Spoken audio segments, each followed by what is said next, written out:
Muy buenos días. Vamos a continuar con las clases para los sextos años en Filosofía 2. Bien, entonces, según el programa que yo les había dado a principio de año, todavía estamos en la introducción, nada más. ¿Sí? Es como un poco que aprendemos algo nuevo y repasamos y vamos retomando y vamos añadiendo y vamos profundizando. Bien, respecto de las actividades, de las últimas actividades que yo les había dado, realmente forman parte de las actividades diagnósticas porque hasta que uno se termina de dar cuenta por la resolución de los trabajos,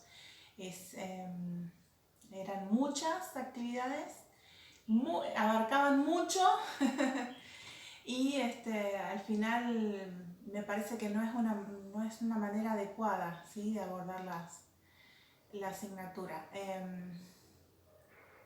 Entonces, bueno, hoy les voy a proponer otra cosa, pero tenemos que tener en cuenta que cuando estudiamos filosofía, lo importante acá es la reflexión, es reflexionar, no resolver actividades.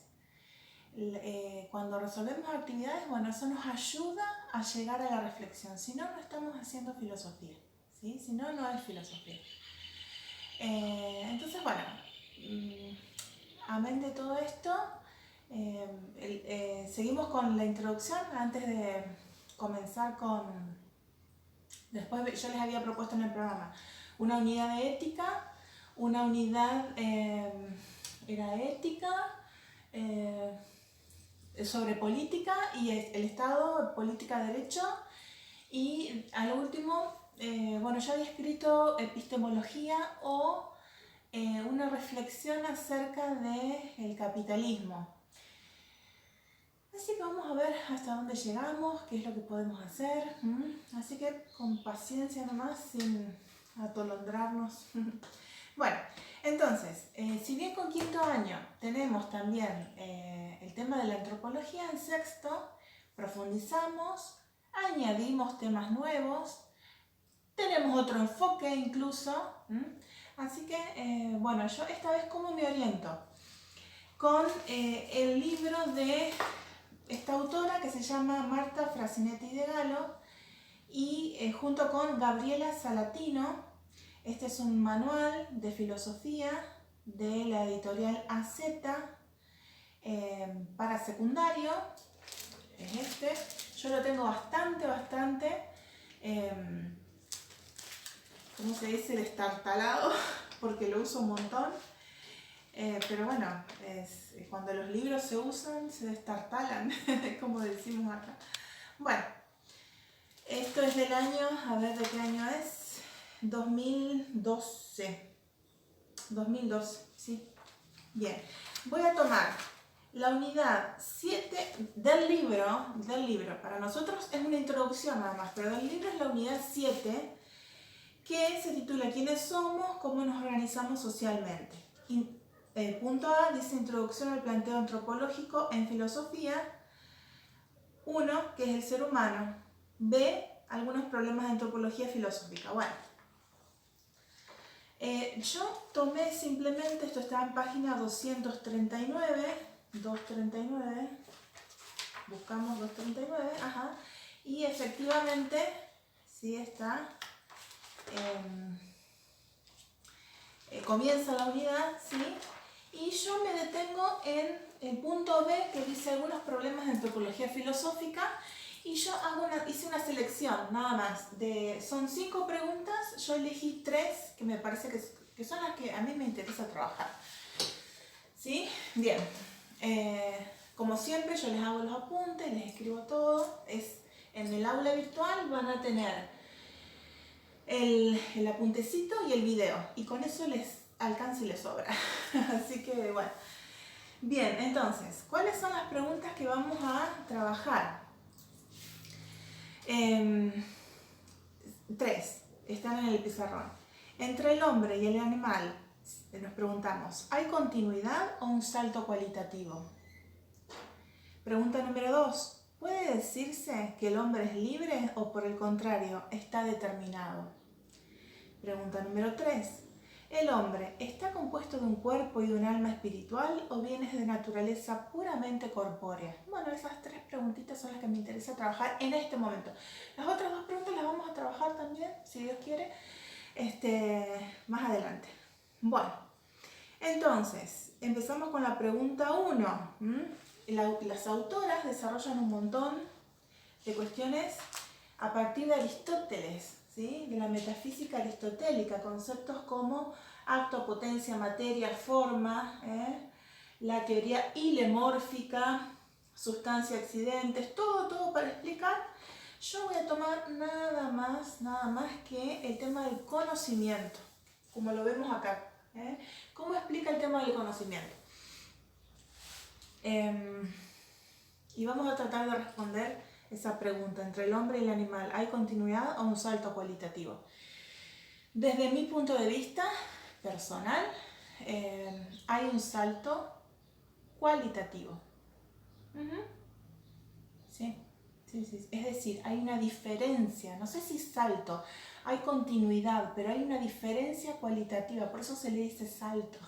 Pero no es que hay una brecha, ¿sí? No hay brechas, sino que hay continuidad, pero de algo se pasa a otra cosa, ¿sí? De una esencia se pasa a otra esencia, sin que haya brecha o división o salto directamente. Es lo que pienso. Entonces, bueno, ¿por qué nos detenemos en el tema del conocimiento? Porque nosotros tenemos que afirmar que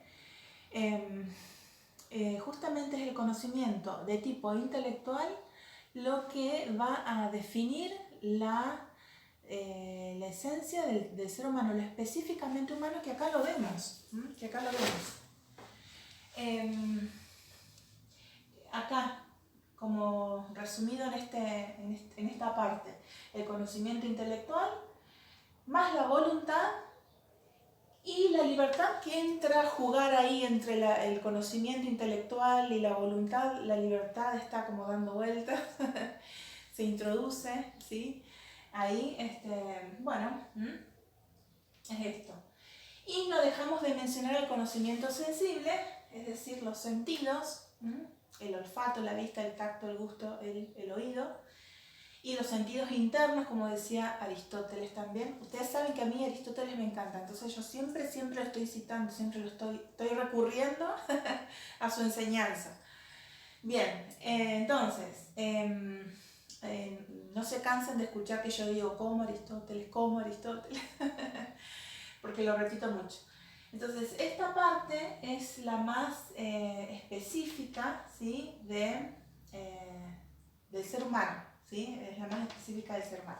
Bien, a ver, ¿cómo explicamos esto? Bueno, tal cual, como lo hacía Aristóteles. Él sostenía que el conocimiento comienza por los sentidos externos, se elaboran por los sentidos internos y después entra a jugar el conocimiento intelectual. Él hablaba de un intelecto activo y un intelecto pasivo, ¿sí? ¿Y cuál es la función de este conocimiento? Es, por un lado, abstraer, está el tema de la abstracción, y por el otro lado el conocimiento de las esencias, ¿sí? El conocimiento de las esencias. Es decir, ¿qué significa abstraer? Abstraer es separar, ¿sí? Entonces realmente Aristóteles montó todo un sistema, ¿sí? A partir del cual explicar algunos pequeños, grandes conceptos, pero que uno no puede llegar a esos conceptos si no tiene todas las herramientas anteriores que él mismo estableció. La verdad que fue un genio total.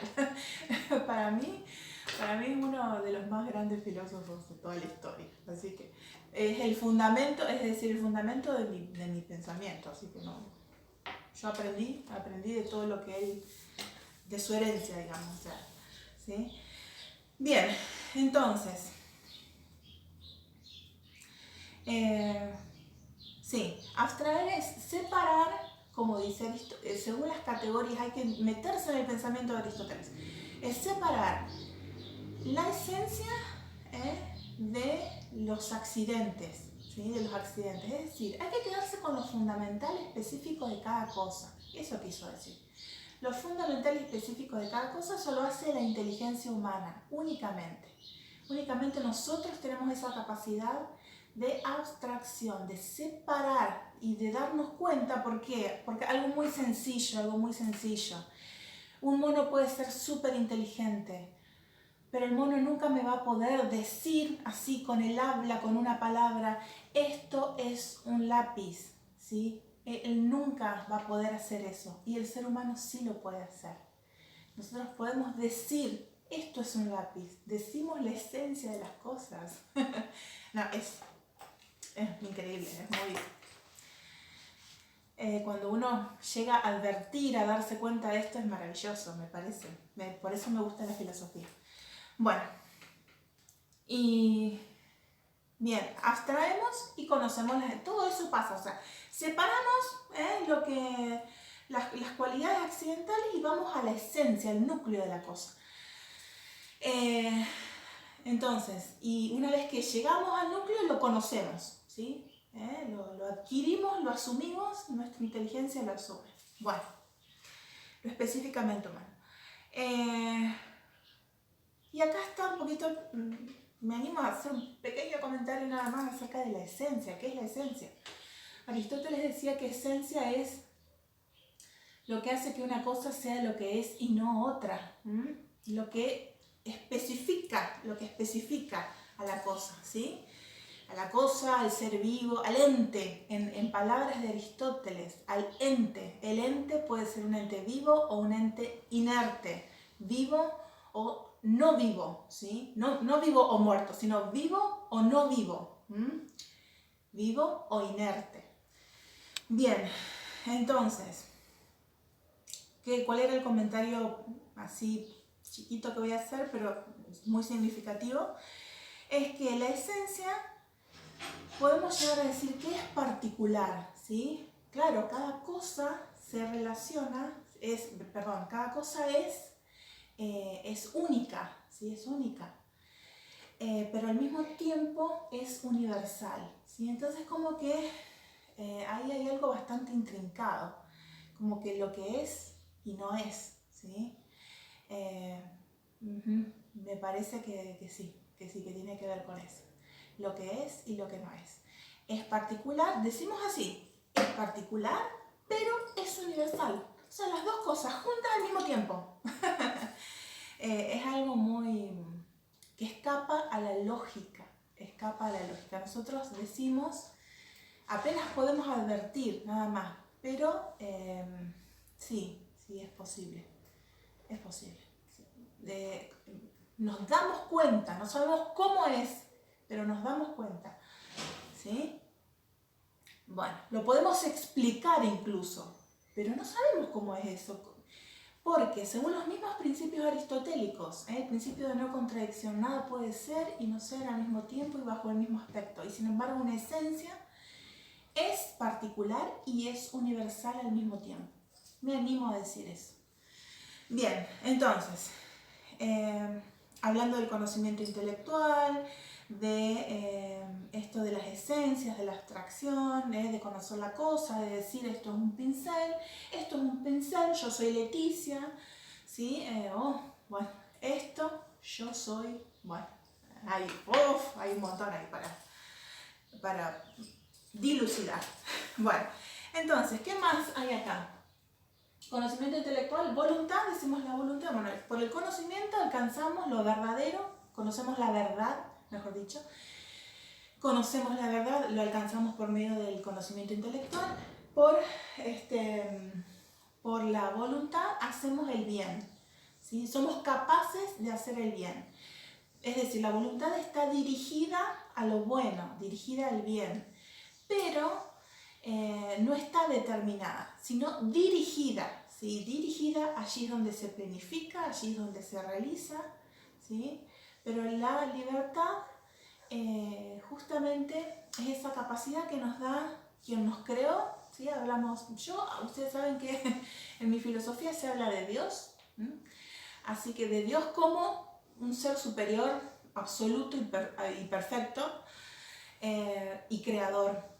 Entonces, es esa capacidad que nos otorga Dios para elegir, ¿sí?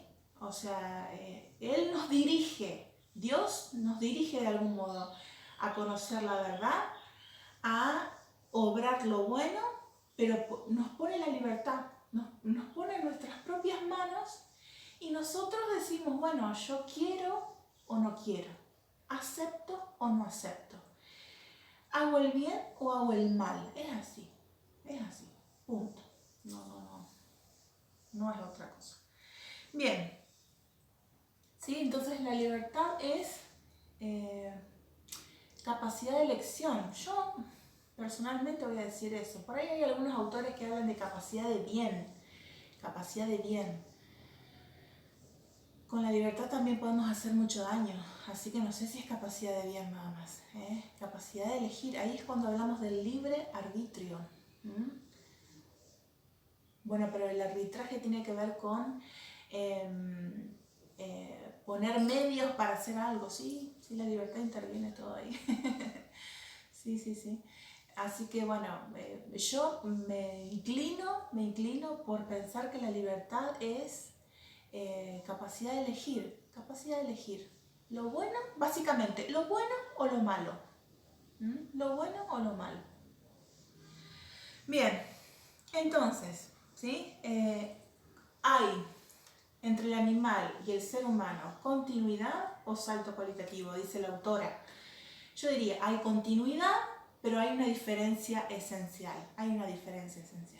Y esa diferencia esencial se da por esto. Porque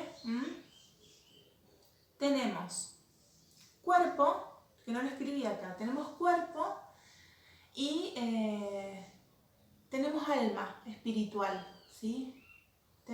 Yo hablo de posesión,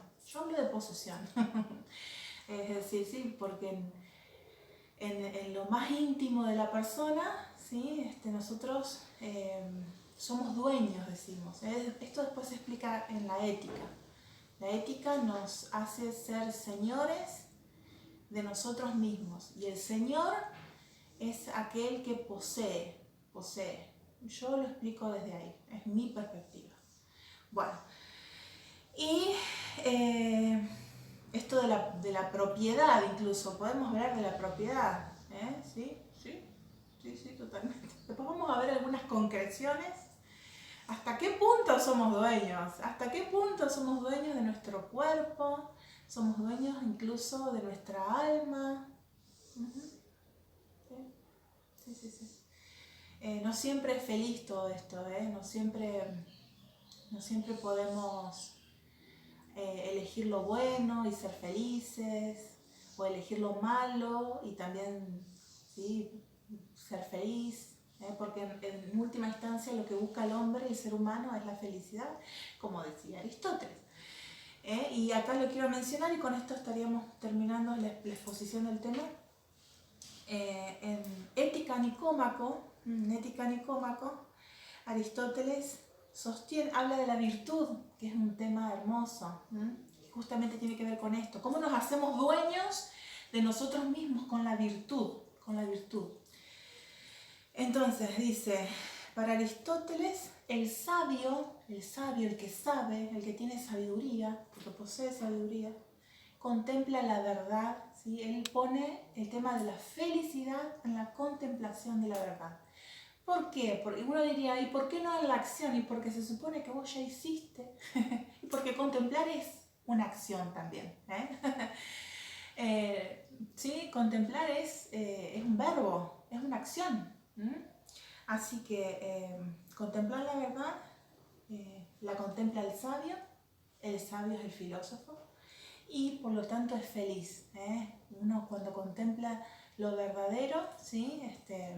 Contempla la felicidad. Contempla y se goza en la felicidad. Bien, entonces, ¿cuáles son las actividades que les voy a sugerir? Vamos a hacer dos. Vamos a tomar de página 2 una autora que a mí me gusta mucho, Edith Stein, que yo, bueno, Dios mediante, estoy escribiendo la tesis para mi licenciatura en filosofía, porque todavía no está hecha la tesis. Apenas la empecé. Y Edith Stein es una autora que a mí me gusta mucho, la admiro mucho, ¿sí? Ha logrado cosas extraordinarias también, fusionándose un poco su pensamiento con el de Aristóteles, con el de Tomás de Aquino. Es muy, muy valioso lo que ha hecho. Bueno, y en página 2 del cuadernillo de fragmentos de textos de filósofos para sexto año, página 2, Edith Stein dice de dónde saqué esto. Dice obras completas, tercer tomo, escritos filosóficos, capítulo, acá, esto no está, se los digo, capítulo 6, las cosas finitas como grados de la materia formada, en un ensayo que ella escribió. Sus ensayos eran gigantescos, faraónicos. Se titula el ensayo Acto y Potencia, estudios sobre una filosofía del ser. ¿Sí? Bueno, hay un pequeño fragmento nada más que habla acerca de esta cuestión. Cuando Edith Stein habla de, ella menciona el tema del ángel, ¿sí? Los ángeles, ¿por qué? Porque ella fusiona también el pensamiento de la doctrina católica, ella habla de ángel y el ángel, ¿qué es? Es un ser espiritual, es un ser que no posee cuerpo, es un ser creado por Dios. Para todo esto hay que admitir la existencia de Dios, que Dios crea seres humanos, animales, plantas y ángeles, ¿sí? Los ángeles son seres puramente espirituales, ¿sí? Que tienen potencias, que tienen capacidades de actuar y que están al servicio de Dios, ¿sí? Están al servicio de Dios. No todos, pero eso ya sería entrar a una clase de catequesis. No es la idea, estamos en filosofía. Pero como para tener una noción, cuando ella habla de ángel, porque compara, dice: las extensas consideraciones sobre la naturaleza del hombre llevan al antiguo resultado de que él es al mismo tiempo un animal y un ángel. Dice, somos animales y ángeles. Bueno, vamos a ver cómo podemos resolver esto. La pregunta, bueno, ahí la tengo escrita en la computadora y me la traje. La van a ver en los apuntes. Simplemente les pido opinión. ¿Por qué te parece? Empieza la pregunta. Es una sola preguntita en torno a este párrafo. ¿Por qué te parece que? ¿Sí? Y ahí repito lo que dice ella y les pido opinión. Nada más, chicos, porque no todo está resuelto, ¿sí? No hay una respuesta única a esto, ¿eh? Seguimos pensando, seguimos reflexionando. Por eso la filosofía, como decía Tomás de Aquino, es perenne, ¿sí? Es perenne. Cuando vos en filosofía ya estableciste algo último, dejaste de hacer filosofía. Bueno. Párrafo número 2, página 4, de otro fragmento de Mariano Ortigas. Hay un librito que se llama Introducción a la Filosofía, de la editorial Eunsa, que a mí me gusta mucho. Ya tiene ese librito, está viejo, ni se los muestro porque está viejito, todo humedecido. Pero a mí me encanta, me gusta el autor, me gustan mucho los autores de la Universidad de Navarra en España, me gusta mucho esa editorial Eunsa. Y bueno, en la Introducción a la Filosofía de Mariano Ortigas, también les pido una preguntita, no la copié ahora, sí, que es muy sencillita. Así que, repito entonces, ¿por qué tan poquito trabajo? O quizás no, o quizás les cuesta un montón hacer esas respuestas, No hay, como les digo, no hay una respuesta última y al menos en esta época de la historia, yo creo que la filosofía tiene mucho que ver con el desarrollo histórico. Sí, sí, sí, sí. Por eso cuando estudiamos las etapas de la historia, dicen algunos autores, estudiar filosofía a lo largo de la historia es hacer filosofía. Totalmente. No es que estamos asumiendo datos históricos y nada más. No, es mientras estudiamos la historia, por eso existe también una de las ramas de la filosofía que se llama filosofía de la historia. Porque mientras estudiamos cómo se fue desarrollando la filosofía a lo largo de la historia, hacemos filosofía. Bueno, y siempre nos queda esa duda, bueno, ¿y al final qué es? ¿Qué es la filosofía? Un reflexionar acerca de las cosas, de la realidad, de lo que es, del ser. Bueno, bien. Entonces, sí, ya les subo el video, subo el apuntecito y listo. Estamos por hoy. Hasta la semana que viene. Bueno, hasta luego. Nos vemos.